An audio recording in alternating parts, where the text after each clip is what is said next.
بسم اللہ الرحمن الرحیم۔ یاد آخرت۔ اس ویڈیو میں بیان اور تقریر حالیہ ایک شخص کے ثانیہ وفات یعنی انتقال پر کی گئی ہے۔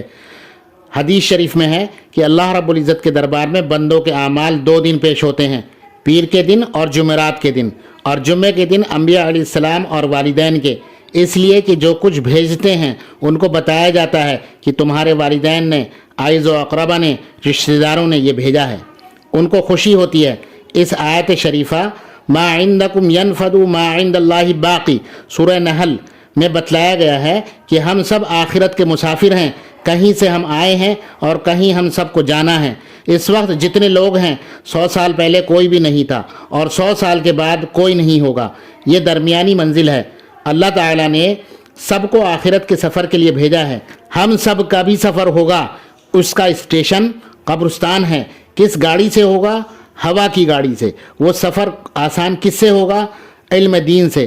اور طے کیسے ہوگا؟ اعمال صالحہ سے، اچھے اعمال سے۔ اس لیے کہ انسان آخرت میں جانے کے بعد کسی بھی چیز کی حسرت نہیں کرے گا۔ دنیا میں ہی تیاری ہو سکتی ہے، آخرت میں کوئی تیاری نہیں۔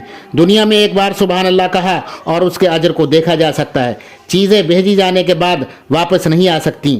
اپنوں کے جانے کا غم کا علاج یہ ہے کہ سوچو مت، خیال مت کرو، تذکرہ مت کرو اور مردوں کی خوبیاں بیان کر کے رو مت۔ اس پیریڈ میں غم تو ہوگا لیکن یہ غم معتدل غم ہوگا، یہ نقصان دہ نہیں۔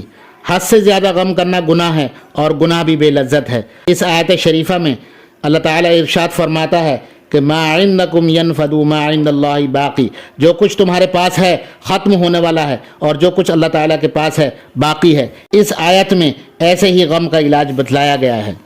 مثلا کسی کے ہاتھ میں 1 روپیہ ہو اور دوسرا آدمی اس کو چھین کر اس کو 1000 روپے دے دے تو ظاہر ہے کہ پیسے کا غم بالکل نہیں ہوگا، بلکہ وہ آدمی اگر بدلنا چاہے تو بدلنے پر بھی کبھی راضی نہ ہوگا۔ یہی حالت ہم کو اس آیت میں بتلائی گئی ہے کہ چیزیں ہمارے پاس ہیں اور وہ ہمیں انتہا درجہ محبوب ہیں، ہمیں بہت پیاری ہیں اور وہ سب فنا یعنی ختم ہونے والی ہیں۔ اس لیے کہ ہم کو حکم ہے کہ تم ان پسندیدہ چیزوں کو سب کچھ مت سمجھو، بلکہ جو چیزیں ان سے اچھی اور ہمیشہ قائم رہنے والی ہیں ان کی خواہش کرو، یعنی کہ آخرت کی۔ اس طرح جو غم ہمیں اپنی پسندیدہ چیزوں کو کھونے کا ہوا ہے وہ ختم ہو جائے گا۔ اصل علاج یہ ہے کہ ہمیں آخرت کی پسندیدہ چیزوں پر دھیان لگانا چاہیے، وہ ہمیشہ ہمیشہ قائم رہیں گی، اور اس دنیاوی چیزوں کی طرح اتنا دھیان نہیں لگانا چاہیے کیونکہ انہیں تو ایک نہ ایک دن ختم ہونا ہی ہے۔ اس لیے کہ یہ سوچو کہ آدمی مرنے کے بعد جاتا کہاں ہے؟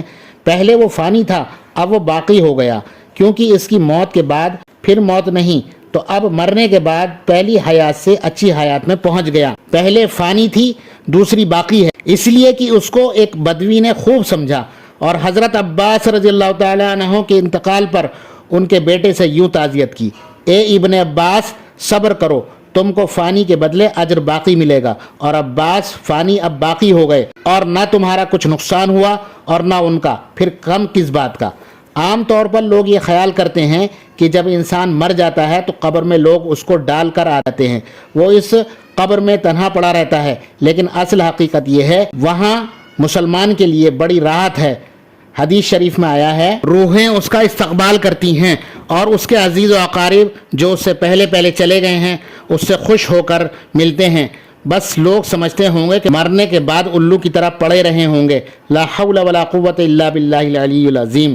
یہ بات نہیں ہے۔ یاد رکھو کہ قبر اس گڑھے کا نام نہیں ہے، یہ تو صورت قبر ہے۔ حقیقت میں قبر عالم برزخ کا نام ہے، وہاں سب جمع ہوتے ہیں اور ان پاکیزہ لوگوں کا مجمع۔ دنیا میں تو الگ ہو سکتا ہے، جیسے کوئی ملازمت سے آئے چھٹی لے کر اپنے لوگوں کے پاس، تو جب چھٹی ختم ہو گئی تو جدائی ہو جائے گی۔ تو دنیا کا تو ایسا اجتماع ہے اور وہاں کا ملن کبھی ختم نہیں ہوتا، وہاں تو عیش ہی عیش ہیں۔ بات یہ ہے کہ حقیقت نہ جاننے والے لوگوں کو موت سے وحشت ہو گئی، ورنہ تو موت حبیب سے ملاقات کے لیے ایک پل ہے کہ اس سے گزرے اور ملاقات حبیب ہو گئی۔ اور باری تعالیٰ سے ملاقات سے کون سی چیز اچھی ہوگی؟ اللہ والوں کو تو موت کا شوق ہوا ہے، ان سے پوچھئے کہ موت کیا چیز ہے۔ حدیث شریف میں ہے الموت تحفۃ المؤمنین، موت مومن کا تحفہ ہے۔ کسی حکومت کا لیڈر کسی شخص کے پاس تحفہ بھیجے اور گھر والے رونے لگیں تو کتنے افسوس کی بات ہے۔ دنیا کی مثال آخرت کے سامنے ماں کے پیٹ کی سی ہے۔ جب تک بچہ ماں کے پیٹ میں رہتا ہے اسی کو سب کچھ اپنا سمجھتا ہے۔ اس سے کہا جائے کہ تنگ جگہ سے نکل، اس سے کشادہ جگہ، اس سے کھلی ہوئی جگہ موجود ہے تو وہ یقین نہیں کرے گا، نہیں جانا چاہے گا، یہیں جو کچھ ہے وہیں اسے اپنی دنیا سمجھے گا، مگر جب باہر آتا ہے تو پورے عالم کو دیکھتا ہے، پیٹ کو اس سے کچھ مناسبت نہیں، اور اب اس سے کہا جائے کہ پیٹ میں واپس جانا چاہتا ہے تو وہ کبھی منظور نہیں کرے گا۔ اسی طرح دنیا ورسز آخرت کے بالکل تنگ ہے، جب یہاں سے جاؤ گے تو شکر کرو گے اور دنیا میں ہرگز واپس نہ آنا چاہو گے۔ جب خدا کے پاس پہنچنے کا وقت قریب آتا ہے تو اس عالم کی چیزوں کا انکشاف ہوتا ہے۔ اس وقت اگر مومن کو زندگی بڑھانے والی چیز دے کر کہا جائے کہ اسے کھا لو تو بہت وقت تک زندہ رہو گے تو وہ لات مار دے گا، چاہے گا کہ فوراً مر جاؤں۔ یہاں ایک آدمی کرونا میں بیمار ہو گئے، لوگ ان کو تسلی کرتے تھے اور کہتے تھے کہ یہ نہ کہو اب تو خدا تعالیٰ سے ملنے کو جی چاہتا ہے، اور اس وقت خدا تعالیٰ کی طرف سے یہ بشارت سنائی جاتی ہے، تنزل علیکم الملائکۃ الا تخافوا ولا تحزنوا وابشروا بالجنۃ التی کنتم توعدون، کہ ان پر فرشتے نازل ہوتے ہیں، نہ ان پر کوئی خوف ہے نہ غم، ان کو بشارت ہے جنت کی جس کا ان کے لیے وعدہ ہے۔ اس کی مثال ایسی ہے کہ کسی کے لیے بادشاہ کی طرف سے منسٹر کے عہدے کا پیام آئے اور وہ شخص اپنے گھر سے تخت شاہی کی طرف چلے، اس کے گھر والے جدائی سے غمگین ہوں گے، مگر وہ خوش ہوگا کہ اگر اس حالت میں بادشاہ کی طرف سے ارشاد ہو کہ چاہو تو اتنے روز کی مہلت بھی مل سکتی ہے، وہ ہرگز راضی نہ ہوگا۔ اسی طرح جب راحت آخرت کی فکر ہوتی ہے اور اس کا مشاہدہ ہوتا ہے، اس وقت اگر اس دنیا میں رہنے کو کہے تو وہ راضی نہیں ہوگا۔ آخرت میں جو راحت ہے وہ دنیا کی راحت سے بدرجہ بڑی ہوئی ہے، اور مرنے والا ہمارے پاس سے خدا کے پاس پہنچ گیا، اور خدا کے پاس رہنا ہمارے پاس رہنے سے کہیں بہتر ہے، خواہ وہ ہم سے کہیں زیادہ اس سے محبت رکھتے ہیں۔ حدیث شریف میں آیا ہے کہ دنیا میں جتنی محبت تمام جانوروں کو، آدمیوں کی ماؤں کو اپنے بچوں سے ہے، کل محبت سے بڑھ کر اللہ کو اپنے بندوں سے ہے۔ مسلمان کے ساتھ یہ بدگمانی کیوں کی جائے کہ وہ خدا نخواستہ تکلیف میں ہوگا؟ نیک گمان رکھو، ان کو ایصال ثواب کرتے رہو، یہ ہمارے غم کرنے سے زیادہ بہتر ہے۔ 3 دفعہ قل هو اللہ پڑھنے سے 1 ختم قرآن کا ثواب ملتا ہے۔ اس میں سبھی افراد، خاندان اور اس کے تمام لوگوں کو شامل کریں گے، سب کو 1 ختم کا ثواب ملے گا۔ قبر پر فاتحہ پڑھنے میں چند صورتیں ہیں جس کی خاص فضیلت آئی ہے۔ الحمد شریف، قل هو اللہ احد اکثر 12 مرتبہ، کیونکہ ایک روایت میں ہے کہ 12 مرتبہ پڑھنے کی خاص فضیلت آئی ہے۔ الہاکم التکاثر اذا زلزلت، قل یا ایھا الکافرون قل اعوذ برب الفلق اور قل اعوذ برب الناس۔ سورہ ملک اور سورہ یاسین قبلے کی طرف پشت کر کے فاتحہ پڑھی جائے۔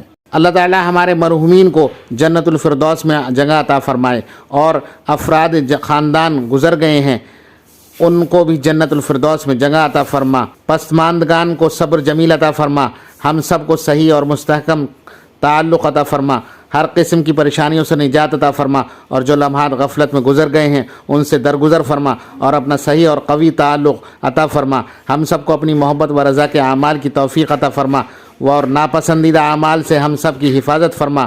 ربنا تقبل منا انک انت السمیع العلیم۔